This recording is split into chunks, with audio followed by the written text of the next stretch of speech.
Bismillahirrahmanirrahim. Assalamualaikum warahmatullahi wabarakatuh. Ya, buat teman-teman sekalian, kali ini kita ada jadwal track day ya di sirkuit Kalan. Secara nggak langsung kita akan belajar safety riding bersama Mas Ferry dari Samarinda Riders. Oke. Iya, adapun materi-materi yang akan diinformasikan oleh beliau adalah kurang lebih seperti dinamika motor, riding postur, cornering dan braking.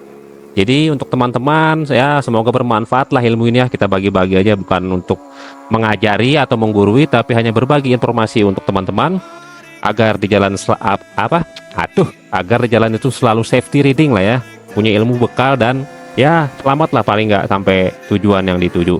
Oke teman-teman, langsung saja kita saksikan video selengkapnya. Thank you.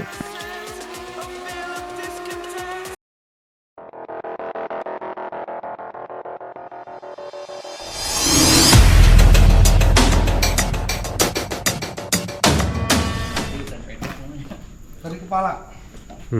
Kepala itu pandangan kita rata-rata air. Apapun mau belok, mau lurusan, mau nginjak air, nginjak apa, mata itu jangan fokus ke obstacle atau Objek depan. itu. Jadi, mata itu jangan fokus ke masalah yang ada di depan kita, tapi tetap jauh ke depan. Tujuannya apa? Ketika mata ini, kita misalnya nih Kung, pernah ngalamin nggak? Sering.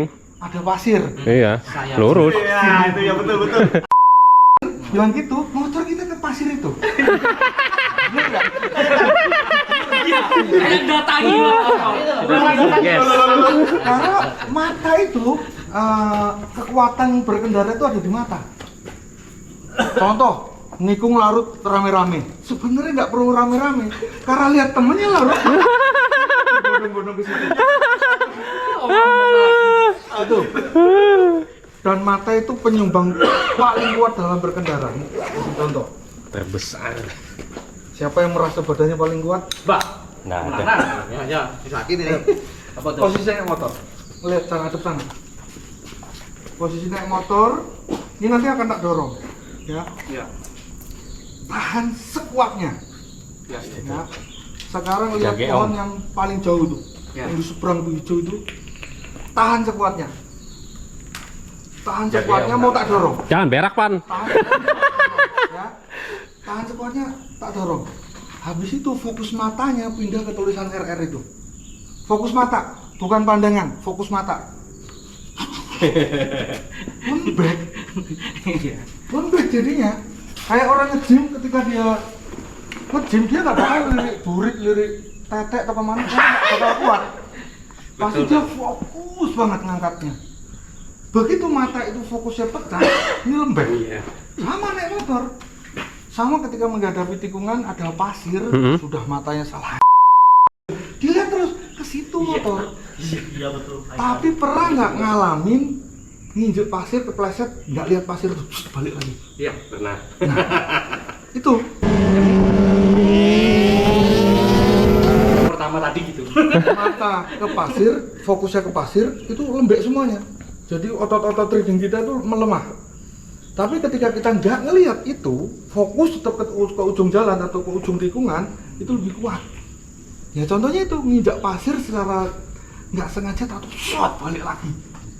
Karena fokus kita kuat, balik motor itu. Balik. Pernah juga saya enggak balik. Jatuh, tapi solar, bukan pasir. Sekarang gini, Aduh. kita ambil contoh pembalap-pembalap dunia MotoGP. Ada nggak ketika ada yang larut atau low set di Iya. tikungan, ada yang nggak ngikut? Nggak Nggak yang ada. ngikut. Ikut semuanya Lihat helmnya. Iya. Lihat helmnya. Helmnya kemana? Matanya ke helm itu loh. ke depan. Misalnya belok kiri ya, yang jatuh ke sana dia nggak bakal gubris Iya. ke sana terus. Tapi begitu udah fokus ke sini, apa itu ke sana motor? Boleh dipraktekkan itu. Iya. Jangan. Karena kekuatan mata itu sangat pengaruh sekali dan motor akan mengikuti kemana arah mata kita menuju. Begitu sudah nikung sudah benar, jatuh siapa itu? Berdiri motor itu. Nggak ada yang nyuruh, tahu berdiri karena mata. Itu yang kepala. Terus sekarang posisi tangan. Apapun motornya, mau Harley, mau apa, pastikan cara ngukurnya ini hand grip, ini pergelangan tangan, taruh di pergelangan tangan ya. Ini Ntar ke belakang. Dia akan membentuk sudut. Apapun motornya. Tujuannya ini adalah suspensi tambahan agar motor kita itu bekerja maksimal di saat tikungan atau di lurusan kena bump itu apa itu ini main. Pernah nggak yang lurus gini? Nah, ya caranya pergelangan tangan taruh di hand grip, tarik. Empuk. Loh, jangan tangan yang bekerja. Ini jepit. Jepit Jadi, ke tangki. Kita jalan nih, berangkat dari Sumedang, pulang, keluar bukit. Ayo, siapa yang gitu? Ayo. Ada yang begitu? Ini, Pak. Tangannya kayak balok saya. Balik, keluar Tahura, Lentik. begini semua sudah pasti capek. Karena dia bekerja sendirian. Pada saat kita begini nih ya, ini nggak jepit. Wah, ini setengah mati ini bekerja. Ya, karena nahan. Ya. Tapi begitu ini jepit, ini hanya 40% aja. Susahnya di sini. Oh, harus jepit om ya? Iya, jepit. Jepit tangki. Kalau ini tuh jepitnya gimana? Ketika ini nikung, salah satu ini nggak boleh mengangkat ini. Nah, ini harus kunci. Nah, ada teman saya nggak dua-duanya gini om. Dia nggak mau belok kiri yang dibuka kanan ya. Karena alasannya apa sih? Ketika kita ngangkat gini, tangan misalnya waktu kita ke kiri ya? kepleset, kena handicap, kena pasir, kena oli, kena apa, ini gampang sekali lepas. Oh, turun ya langsung ya. Tapi begitu kita kunci salah satu, misalnya belok kiri, kena rintangan sebelah kiri pasir ya contoh, ini akan stabil karena ini kunci. Begitu ini dibuka, nggak ada pegangan sama sekali. Terbang. Ketika Balik ke dibuka. tangan, ini cara tadi udah paham ya, mundur. Nah sekarang pindah ke jari-jari. Jari-jari ini di dalam ilmu defensive riding, ilmu balap, ilmu apapun, nggak ada jari itu begini. Nggak ada jari itu begini. Oh gitu. Tutup habis, genggam habis. Nah, karena waktu reaksi atau reaksi manusia itu tangan sama kaki itu cepet tangan. Karena kebiasaan kalau jari kita kan finger tuning, melintir-melintir loh kan. Iya. Gini-gini ya. Mungkin. Jangan diposting. Masuk YouTube ya. Tujuannya agar kita itu ada waktu.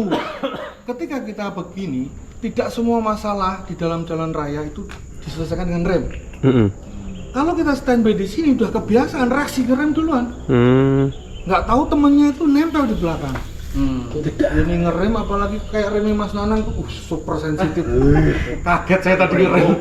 Bosut remnya. Senggol dong. Brembo dong. Temennya pasti nggak bakal kelihatan, nggak bakal bisa antisipasi. Jadi yang bener bagaimana? Selesai pakai balik. Kopling juga, apalagi ini udah downshift, upshift, sudah auto blip, sudah quick shifter, motor canggih, tidak perlu dicolek-colek lagi. Pada saat baru jalan aja pakai kopling. Iya, awal jalan. Sisanya nggak ada yang dipakai, kecuali berhenti kan. Contoh di tikungan-tikungan, dan rem pun kan dibagi-bagi.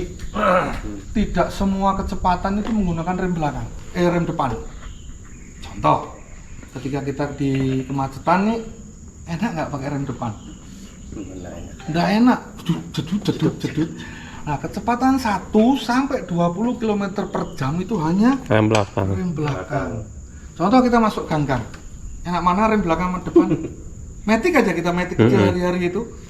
Masuk gang-gang, nyelip-nyelip gang kecil-kecil, paling nggak nyaman dan tidak dianjurkan menggunakan rem depan. Kecepatan 1 sampai 20.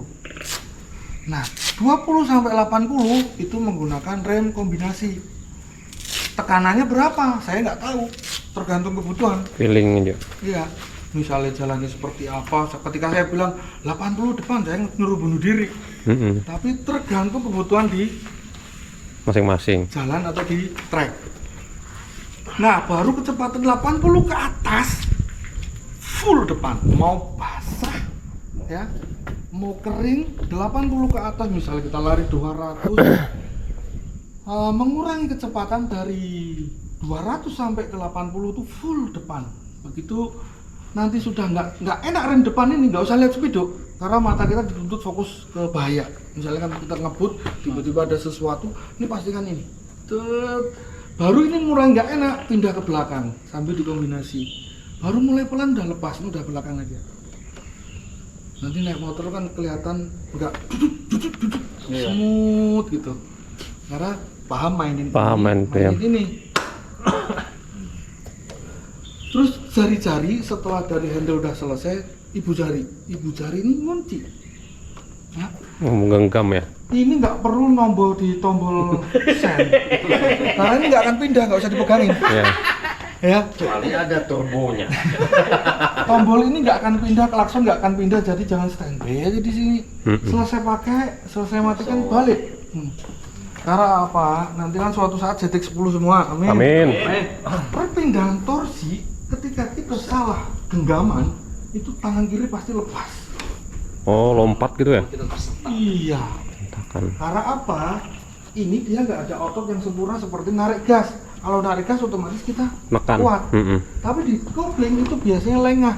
Kebanyakan orang nggak pernah menggunakan horsepower tinggi, tiba-tiba pindah horsepower tinggi, pindah gigi, Terbang ya. jatuh.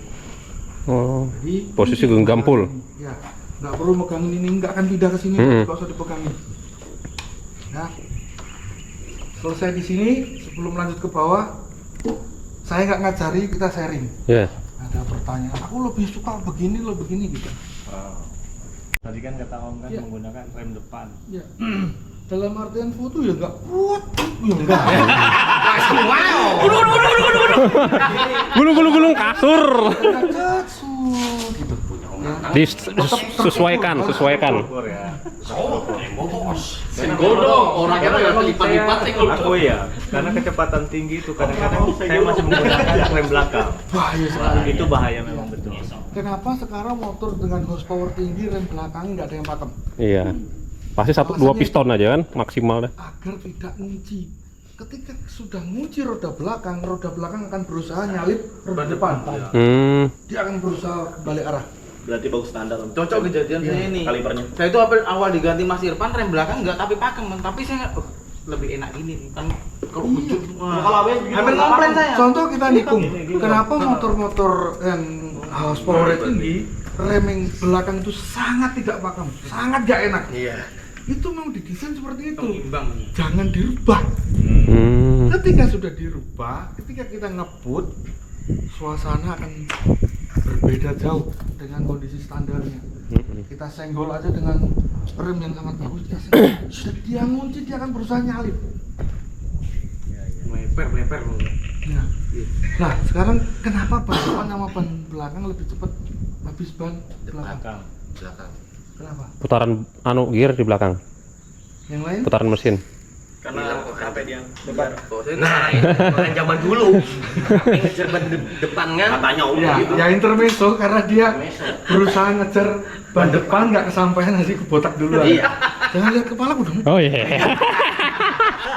Jangan pakai ban belakang terus ini. Selesai, nggak ada pertanyaan lagi. Maksudnya ban depan ngejar ke depan tuh maksudnya headset gitu kah? Ngebuang kah? Ketika salah satu roda itu terkunci, dia akan maju ke depan. Set gitu ya. Ya. Nanti di rumah nggak usah meraktekin motor ya. Pakai mobil-mobilan anak, ban belakangnya kunci, dikasih apa dilem atau apa, kasih turunan, dia nggak akan bisa jalan lurus langsung.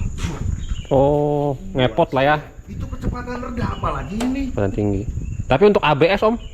ABS pasti otomatis dia lembut belakang. Lembut belakang. Karena dia pakai sensor. Sensor kan? Apalagi motor-motor sekarang tuh ada namanya teknologi ABD. Orang kan pahamnya ABS. Ini ada namanya ABD, Automatic Distribution Braking. Oh. Jadi dia baca ketika kita bicara itu salah, dia kan nggak akan kasih 100% ke situ. Cari karakter Sekian aja cukup. pemakainya ya. Sistemnya begitu. Wih, hebat ya. Walaupun dikacak. Iya. Kuat itu kan. ABS dikacak, ada banyak kecelakaan mobil canggih, motor canggih. Ketika remnya ABS ini ditahan, dia kan berontak kalau ABS. Iya. Dia berpikir remnya rusak, dilepas. Akhirnya kayak peluru, gitu. Memang ABS itu bekerja kan ada kotaknya yang besar tuh. Modul ya? Dia tuh seolah-olah ini berontak, padahal dia berontaknya itu ngelepas gigit Iya, brake pad itu ke disc brake. supaya nggak cekram. Iya. Nah rasanya ada di sini. Cengit. Gitu rasanya. Hmm.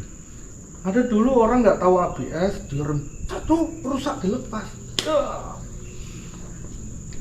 Saya masih ingat teman saya pengguna di Jakarta, saya masih di Jakarta itu 636 dua teman saya meninggal dunia. Om, kapan aku diajarin? Nantilah, aku masih sibuk. Meninggal, saya menyesal seumur hidup, teman saya itu meninggal nabrak bis. Jadi karena kayak kasus-kasus kayak gitu, tapi untuk skill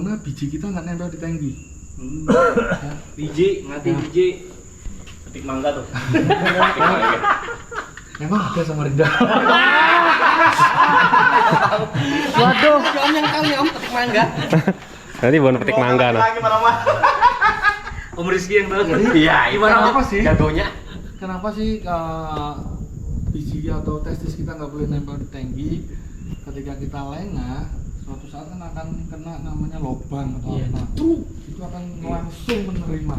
Tapi ketika ada space sedikit, itu masih ada kesempatan paha untuk nahan.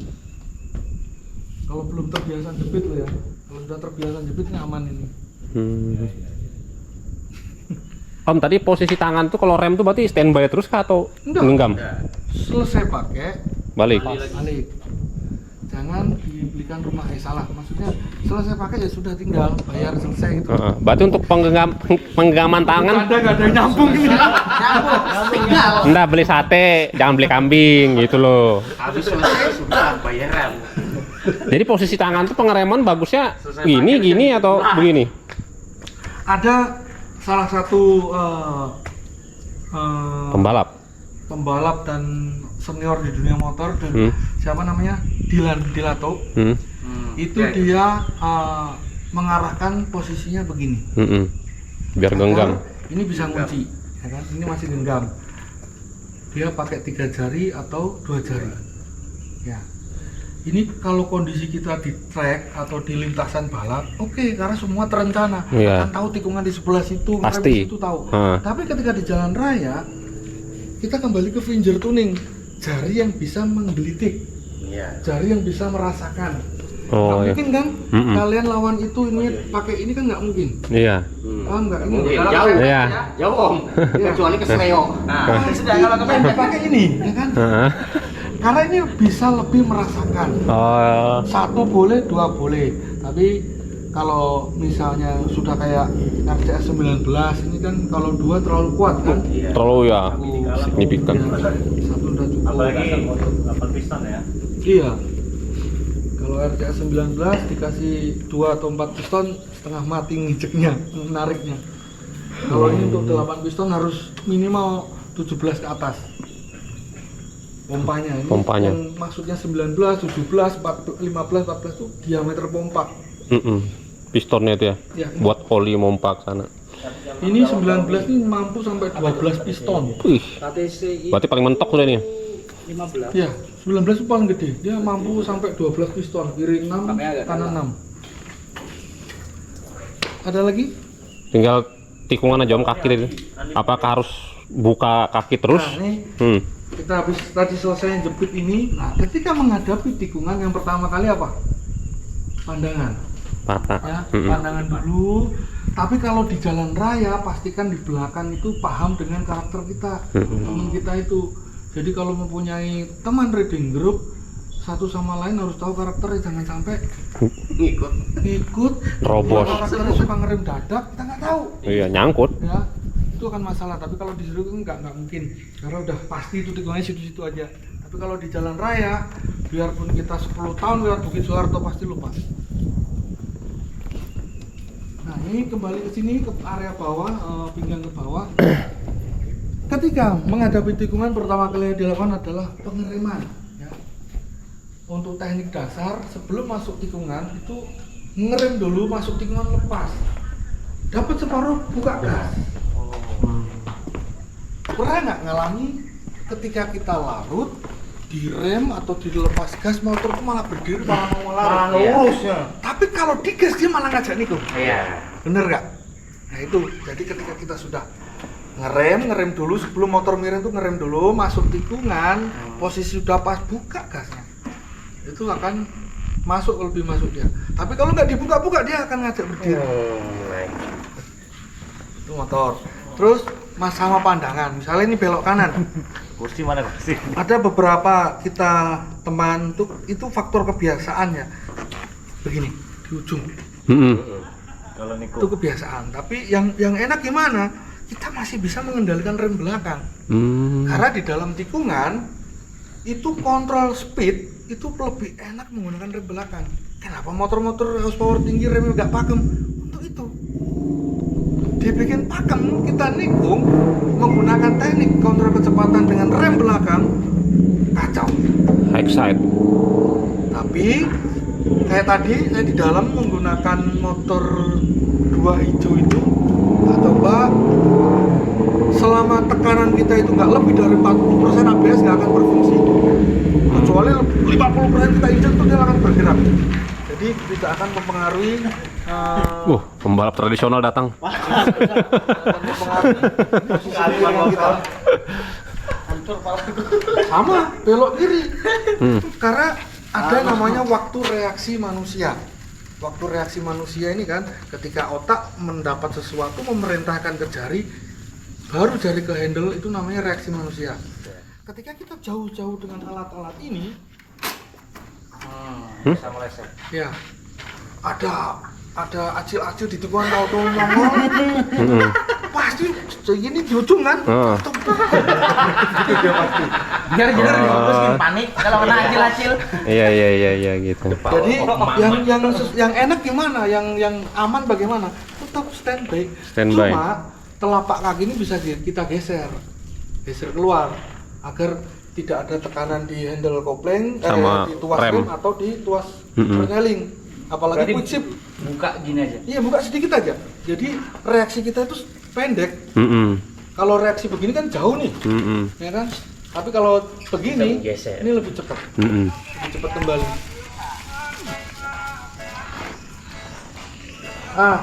Terus mana yang pertama kali kaki turun ketika kita mau berhenti, start dan berhenti, terakhir kali naik dan pertama kali turun tuh kaki kiri.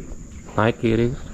Alasannya apa? Agar menghilangkan kebiasaan ini, biar kaki kanan tuh mengendalikan rem belakang. Terakhir kali naik, pertama kali turun itu kaki kiri. Kalau kita biasa begini, mau nggak mau nih jari kesini ngerem depan, mau berhenti itu. nanti kebiasaan Om. Iya.